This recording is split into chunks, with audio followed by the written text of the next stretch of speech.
C'est parti. L'étude posturale décompose en 5 étapes. Premièrement, l'accueil des clients, des personnes qui ont acheté ou pas un vélo. S'ils viennent avec leur propre vélo ou dans l'optique d'un achat futur, ça va nous permettre de savoir, la géométrie par rapport à la question qu'on va poser. Ça va nous permettre aussi de savoir quelle taille il faut pour l'acquisition d'un nouveau vélo.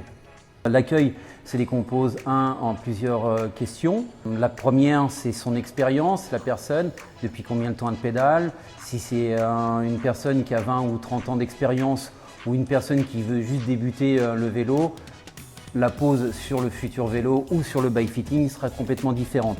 Après, il y a sa pratique, il y a aussi des objectifs. Si la personne a des objectifs de cyclo-sportif, de compétition ou juste s'entretenir, tout simplement. On va lui poser quelques questions aussi un peu personnelles si elle a des pathologies, problèmes au niveau hanche, au niveau musculaire, au niveau des jambes. Ça va permettre aussi de pouvoir justement compenser certains réglages. Après, il y a quelques petits tests. Toujours dans la partie accueil, on va regarder si la personne est souple, si elle a un peu d'embonpoint ou pas, parce que ça aussi au niveau de la pose sera complètement différent. Après, on va regarder ses appuis, on va regarder aussi comment elle marche tout simplement pour pouvoir voir ses pieds, comment ils se positionnent avec des écarts ou pas. La deuxième étape, on va partir tout simplement sur la prise de cote avec plusieurs mesures. On va commencer bien évidemment par sa taille, la hauteur du torse, c'est important. Longueur des bras aussi, pour le choix d'une potence ou pas à modifier sur le futur vélo. On va prendre l'entrejambe, bien évidemment, pour la hauteur de selle. Et puis la hauteur totale qui sera aussi en adéquation avec la longueur des manivelles. Donc, toutes ces données seront rentrées dans l'application Bike Fitting, un produit Shimano. Ça va me permettre d'avoir plusieurs cotes. Ces mesures seront disposées sur la machine. Après, on va partir sur l'adaptation du profil bike fitting sur cette machine. On va faire pédaler bien évidemment le client avec ces mesures. Lui poser quelques questions toutes simples, de savoir déjà comment elle se sent sur le vélo, s'il y a besoin de modifier, sachant que la machine, on peut modifier millimètre par millimètre. Moi, j'accentue énormément sur la partie confort.